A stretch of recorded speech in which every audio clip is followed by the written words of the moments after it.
Class 9 exercise 1.3 question number 3 हमारे सामने है। क्वेश्चन कहता है निम्नलिखित को P बटे Q के रूप में व्यक्त कीजिए जहां P बटे Q पूर्णांक है तथा Q की वैल्यू क्या नहीं होनी चाहिए, 0 के बराबर नहीं होनी चाहिए। इतनी सी बात पूछी है। उसने हमें 3 पार्ट दिए हैं, फर्स्ट सेकंड थर्ड। ठीक है, तो हम फर्स्ट पार्ट को सोल्व करेंगे। सबसे पहले जो पार्ट है हम उसको सोल्व करेंगे। हमें दिया हुआ है 0.6 पे बार। मैंने पिछले पार्ट में बार के बारे में बताया था कि बार कब आता है। मैं एक बार फिर से हल्का सा इंट्रोडक्शन आपको बार के बारे में दे देता हूँ कि बार लगता कब है। मान लीजिए कि हमें कोई नंबर दिया हुआ है 1/3 यानी कि P/Q के रूप में। ठीक है, परिमेय संख्या है P/Q के रूप में। जब हम इसको सरल करेंगे यानी कि 1 को हम 3 से विभाजित करेंगे तो ना जाने की 0 होगी, दशमलव लगा के हम एक 0 डाल लेंगे, फिर कहेंगे 3 तिया 9। माइनस करेंगे, 1 बचेगा, दशमलव लगा हुआ है, फिर हम एक और 0 ले लेंगे, फिर करेंगे हम 3 तिया 9, फिर माइनस करेंगे, फिर 1 बचेगा, दशमलव लगा हुआ है, एक 0 हम स्वतः ही बढ़ा देंगे, फिर करेंगे 3 तिया 9। और आप देख रहे हो कि यही प्रोसेस चलता रहेगा। हर बार 3 बार भागफल आता रहेगा और 1 शेष आता रहेगा। मैं दशमलव के साथ 0 बढ़ाता रहूँगा और मेरा भागफल 3 3 3 3 आता रहेगा। जब भी ऐसी कंडीशन आए, जिसे हम परिमेय संख्याओं की कैटेगरी जब हमने बनाई थी लास्ट पार्ट में कि परिमेय संख्या P/Q तभी वो परिमेय संख्या होगी जब वो शांत दशमलव प्रसार होगा या अशांत दशमलव पुनरावर्ती प्रसार होगा। यानी कि हम इस प्रॉपर्टी को, जो हमारा भागफल है 0.3333 जो कि चलते ही जा रहा है, ठीक है, इसको हम शॉर्ट बनाने के लिए कह देते हैं 0.3 पे बार। यानी कि इसका मतलब, इस बार का मतलब ये है जिस नंबर के ऊपर ये बार लगा हुआ है वो नंबर, यानी कि जिस डिजिट के ऊपर ये बार लगा हुआ है, जिस अंक के ऊपर ये बार लगा हुआ है, या जितने भी अंकों के ऊपर, हो सकता है 2-3 अंक आ रहे होते, उन पे बार लग रहा होता। ठीक है, तो जितने भी अंकों के ऊपर बार लगा होता है उन नंबरों की क्या हो रही होती है, पुनरावृत्ति हो रही होती है। तो यानी कि 0.6 का मतलब ये है कि 0.6666 बार बार क्वेश्चन में आ रहा था। ठीक है, तो अब हम क्वेश्चन की तरफ चलते हैं, क्वेश्चन को करते हैं, फिर ये चीज़ आपको समझ में आ गई होगी। ठीक है, वैसे तो मैंने बता रखा है और जनरली सभी को पता होगी, जिसे नहीं पता है वो अब डाउट दूर हो जाएगा। अब क्वेश्चन की तरफ अपने आप को मूव करते हैं। हमें दिया है 0.6, तो मैं कहूँगा माना मैं इसको x बराबर मान लेता हूँ 0.6 बार को। अब मेरा काम होगा सबसे पहला, बहुत एक स्टेप बाय स्टेप आप देखिएगा। मैंने सबसे पहले 0.6 को माना x के बराबर। अब मेरा काम होगा कि 6 के बार को हटाना है, यानी कि 6 को ओपन करना है। और आपको मालूम है बार लगा हुआ है तो ये कितनी भी बार खोलते चले जाओ खुलता चला जाएगा, खुलता चला जाएगा ना, बार लगा हुआ है। तो ये मेरी बन जाएगी फर्स्ट समीकरण। ठीक है, अब दशमलव के बाद कितने अंक हैं, तो आपने देखा 1 अंक है, उस पर बार लगा हुआ है। जितने अंकों के ऊपर बार लगा होगा, जितने अंकों के ऊपर बार लगा होगा उतने ही अंक से, यानी कि 1 के साथ उतना ही 0 डाल के, 1 पे 0 डाल के उतने ही, ऐसे 1 के साथ तो एक 0 लगा के, अगर यहाँ 1 पे बार है तो 1 0, 2 डिजिट पे बार होता तो 2 0, 3 डिजिट पे बार होता तो हम 3 0 लगा रहे होते। तो यानी कि 10 की गुणा दोनों ओर हमें करनी पड़ेगी। तो हम लिखेंगे दोनों ओर 10 से गुणा करने पर, 10 से गुणा करने पर, जब हम 10 से दोनों ओर गुणा करेंगे तो इस ओर भी 10 की गुणा होगी, इस ओर भी 10 की गुणा होगी, तो ये हो जाएगा 10x। जब यहाँ 1 0 की गुणा होगी तो यानी कि एक डिजिट इधर, ये दशमलव हमारा एक डिजिट इधर चला जाएगा, तो ये हो जाएगा 0.6666666 आते ही चले जाएंगे। ठीक है, अब हम कहेंगे समीकरण सेकंड हो गई है, समीकरण सेकंड में से फर्स्ट को घटाने पर, समीकरण सेकंड में से हम समीकरण फर्स्ट को घटाएंगे। तो हम कैसे घटाएंगे, समीकरण सेकंड क्या है हमारी, 10x बराबर 6.66666, ये चलते रहेंगे। समीकरण फर्स्ट क्या थी, x बराबर 0 पॉइंट के नीचे पॉइंट आता है जब भी हम जोड़ते हैं या घटाते हैं, ये बात भी आपको पता होनी चाहिए। पॉइंट के नीचे क्या आएगा, पॉइंट ही आएगा। तब हम इसको कर रहे होंगे 6 और ये चलता चला जाएगा। पॉइंट से इधर के जितने भी हैं राइट हैंड साइड के, उन नंबर्स को आप देख लीजिए, तो 0 0 0 0 0 0 आते ही चले जाएंगे। ठीक है, पॉइंट आ जाएगा, 6 में से 0 घटाओगे तो 6 ही मिलेगा। दशमलव के बाद जितने भी जीरो होते हैं उनकी वैल्यू क्या हो जाती है, खत्म हो जाती है। और 10x में से एक x माइनस करोगे तो कितना बचेगा, 9x। ठीक है, तो ये हो जाएगा 9x बराबर 6 के। तो 9x के साथ किस रूप में है, 9x के साथ गुणा के रूप में। जब भी ऐसा कुछ होगा 9 गुणा x बराबर 6 और मेरे को x का मान निकालना है, तो x बराबर हमारा हो जाएगा 6/3। x बराबर कितना हो जाएगा, 6/3। इसको सरल कर सकते हैं, सॉरी 6/9। तो 2 तिया 6 और 3 तिया 9। तो यानी कि यहाँ अब हम करते हैं 3 दूनी 6, सॉरी 3 दूनी 6 और 3 तिया 9। अब हम इस चीज़ को यहाँ लिख देता हूँ मैं। तो x का मान कितना आया, 2/3। तो यानी कि ये किस फॉर्म में कन्वर्ट हो गई, p/q के रूप में, जहाँ q किसके बराबर नहीं होना चाहिए था, 0 के बराबर नहीं होना चाहिए था। और आप देख रहे हो p कितना है 2 और q कितना है 3। ठीक है, क्वेश्चन नंबर सेकंड जो उसका पार्ट है उसको देखते हैं। अब सेकंड पार्ट में हमें दिया हुआ है 0.47, यहाँ 7 पे बार दिया हुआ है, 4 पे बार नहीं दिया हुआ है।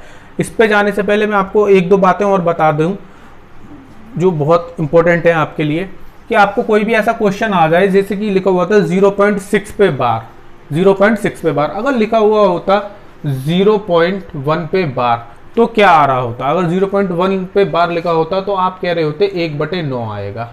लिखा होता 0.21 पे बार, यानी कि दोनों पे बार, तो आप कहते आपका आंसर होता 21/99 आएगा। कहने का मतलब ये है जितने अंक के ऊपर बार लगा होता है, जितने अंक के ऊपर बार लगा होता है वो हमें हर के रूप में, यानी कि q की वैल्यू पे उतने ही 9 देके जाता है। ठीक है, अब चलते हैं सेकंड पार्ट की तरफ। इसमें भी कुछ नहीं करना, ऐसे ही करना है, थोड़ा सा डिफरेंट होगा। माना इसे भी हम x के बराबर मान लेंगे, 0.47 पे बार है। अब हम इसको एक्सप्लेन करेंगे, यानी कि इसको खोलेंगे, इस बार को खोलेंगे तो कैसे आएगा, 0.47, 7 पे बार है तो 7 की ही रिपीटिंग होगी। तो ये कौन सी इक्वेशन बनेगी, फर्स्ट। सबसे पहले हमें जो हमारा नंबर दिया हुआ है इसको हम x के बराबर मानेंगे। x के बराबर मान लिया, जब हमने इसको x के बराबर मान लिया, फिर हमारा दूसरा स्टेप होना चाहिए कि जिस डिजिट के ऊपर बार है, जिस अंक के ऊपर बार है, हम उस बार को खोलेंगे। हमने इसको खोल दिया, फिर हम देखेंगे कि बार कितने पर है। तो मैंने अभी आपको बताया था कि जितने डिजिट के ऊपर बार होगा उसके साथ एक के साथ 0 जोड़ दो। तो आप देख रहे हो कि 7 के ऊपर बार है, ना कि 4 भी साथ में है। तो 7 के ऊपर बार है तो हम कहेंगे 10 की दोनों ओर गुणा करने पर, 10 की दोनों ओर गुणा करने पर। ठीक है, 10 से दोनों ओर गुणा कर लो या 10 की दोनों ओर गुणा करने पर, तो ये हो जाएगा 10x बराबर, अब ये पॉइंट सरक के यहाँ आ जाएगा, एक डिजिट हट जाता है, 4.777777 चलते ही रहेगा। ये बन गई हमारी सेकंड। फिर हम कहेंगे समीकरण सेकंड में से फर्स्ट को घटाने पर, समीकरण 2 में से फर्स्ट को घटाओ तो 10x बराबर 4.777777 आता ही रहेगा। x इक्वल टू पॉइंट के नीचे पॉइंट डालना है, 0.47777। ठीक है, चलते ही रहेंगे, माइनस कर लो। देखो पॉइंट से इधर वाले कहाँ तक, इधर के हम नंबर देखेंगे जो इक्वल है, तो ये तो 0 0 0 0 0 0 हो जाएंगे। 7 में से 4 घटाओगे तो 3 बच जाएगा, पॉइंट आ जाएगा 4 आ जाएगा, यहाँ से 9x आ जाएगा बराबर, यानी कि 4.3। पॉइंट के बाद जितने भी 0 होते हैं वो सब क्या हो जाते हैं, बिल्कुल खत्म हो जाते हैं, उनको कोई मान नहीं रहता। ठीक है, तो हमें प्राप्त कितना हुआ, 9x बराबर 4.3। तो 9 किसके रूप में है, x के साथ गुणा के रूप में है, और हमें वैल्यू किसकी निकालनी है, x की। तो अभी इसको ऐसे ही करते हैं, 4.3। तो पहले दशमलव हटाओ, इसका दशमलव हटाएंगे तो बटे में कितना हो जाएगा, 10। तो यानी कि 9x बराबर कितना हो जाएगा, 43/10। 9 किसके साथ, 9x के साथ गुणा में है और हमें x का मान निकालना है। तो x बराबर 43/10 गुणा 9। जब भी कोई संख्या गुणा में हो तो वो बगल बराबर में जाके भाग में परिवर्तित हो जाती है। तो x बराबर आएगा 43/90, यानी कि ये p और ये q। आप इसको ऐसे समझ सकते हो, ये क्या होगा, हमारा p होगा, और नीचे वाला 90 क्या होगा, वो हमारा q होगा। यानी कि सेकंड का जो आंसर होगा वो होगा 43/90, और ये होगा फर्स्ट का आंसर 2/3। ठीक है, अब पार्ट थर्ड की तरफ चलते हैं। यहाँ भी आपको एक बात ये याद रखनी है, मैं आपको बता दूं कि अगर ऐसा कोई भी नंबर आ जाए, यहाँ तो 0.47 पे बार था, ठीक है, सपोज करो आ जाता 2.8 पे बार, ठीक है, या यहाँ होता 4.7 पे बार था, 2.8 पे बार, तो आपको मालूम होना चाहिए था कि बार जो है वो तो 9 देके जाएगा, जैसा कि अभी हमने यहाँ देखा था। बार कितना देके जाता है? 9। बार से अलग जितने नंबर होंगे, जो बार से फ्री होंगे, जिनके ऊपर बार नहीं होगा, जितनी डिजिट्स होंगी वो उतनी 0 देके जाएंगी। होता यहाँ 0.2.76 पे बार, इन दोनों पे बार होता तो हम लिख रहे होते यहाँ 76/99। 2 बिना बार के है, यानी कि जो 2 है उसके ऊपर कोई बार नहीं है, तो वो कितना देके जाएगा? एक 0 देके जाता है, ठीक है। थर्ड क्वेश्चन की तरफ चलते हैं। 0.001 हमें दिया हुआ है, ठीक है, तो माना x बराबर 0.001 पे बार है। सबसे पहला काम क्या होगा? इसको एक्सप्लेन करना है, यानी कि बार को खोलना है। 0.001 001 001 001 001 और ये चलता चला जाएगा, और ये बन गई मेरी फर्स्ट समीकरण। अब हमें ये देखना है कि बार कितने डिजिट पे है, तो यहाँ आप देख रहे हो बार 3 डिजिट पे है, और मैंने जब फर्स्ट वाला करवाया था तो मैंने बताया था जितने डिजिट पे बार होगा एक के साथ उतने 0 डाल के हमें दोनों ओर उसी संख्या से गुणा करनी है। तो यानी कि यहाँ एक के साथ कितने डिजिट हो रहे हैं? 1 2 3 3 0 पड़ेंगे, यानी कि 1000 दोनों ओर 1000 से गुणा करने पर। भाई अब यहाँ दोनों ओर कितने से गुणा होगी? 1000 से, दोनों ओर 1000 से गुणा करने पर, दोनों ओर 1000 से गुणा करने पर।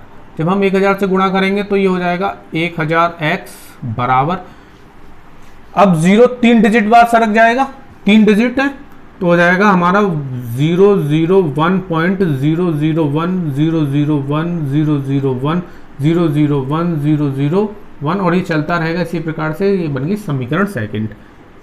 समीकरण सेकंड में से फर्स्ट को घटाने पर, ठीक है, समीकरण सेकंड में से समीकरण फर्स्ट को आप माइनस करिए, तो 1000x बराबर 1.001 001 001 001 001 और ये चल रहा है। देखो मैंने यहाँ से 0 यूँ हटा दिए, क्योंकि अगर किसी डिजिट से, किसी नंबर से पहले, किसी भी डिजिट से पहले अगर 0 लग रहे हैं तो उनका कोई मान नहीं होता, कोई फर्क नहीं पड़ता अंक पे। मान लो 001 था, अगर मैं ये 2 0 हटा दूं तो भी तो मैं इसको 1 पढ़ूंगा, और जब 001 लिख रही है तब भी मैं इसको 1 पढ़ रहा था। यानी कि कहने का मतलब ये दोनों कंडीशन में मैं इसको क्या पढ़ रहा था? 1 ही तो पढ़ रहा था, तो मैंने इसलिए ये 0 डायरेक्टली हटा दिए। जब ये 0 हट गए तो मेरे को फर्स्ट समीकरण क्या थी? x बराबर 0.001 001 001 001 और ये इसी प्रकार चलता रहेगा। माइनस करना है, ठीक है, तो यहाँ से आएगा हमें 1000 में से घटाना है हमें, तो 999x बचेगा। यहाँ तो ये देखो सारे 0 हो जाएंगे, जितने भी हैं ये सब 0 हो जाएंगे और ये प्रोसेस चलता रहेगा। पॉइंट 1 में से 0 गया, 1 बचा, यानी कि इनकी वैल्यू खत्म हो गई। तो मेरे पास कितना बचा? 999x बराबर 1। x किस रूप में? गुणा में। जब भी कोई संख्या गुणा में होती है और बराबर से दूसरी साइड में जा रही होती है तो वो किस रूप में जाती है? भाग के रूप में। तो x बराबर 1/999, ये हमारा p को डिनोट कर देगा और ये हमारा q को डिनोट कर देगा। तो 1/999 इसका क्या होगा? आंसर होगा। ठीक है, क्लियर? अब आप इन सब चीज़ों को लिख लीजिए, समझ लीजिए, इसी प्रकार से सारे क्वेश्चन होने हैं।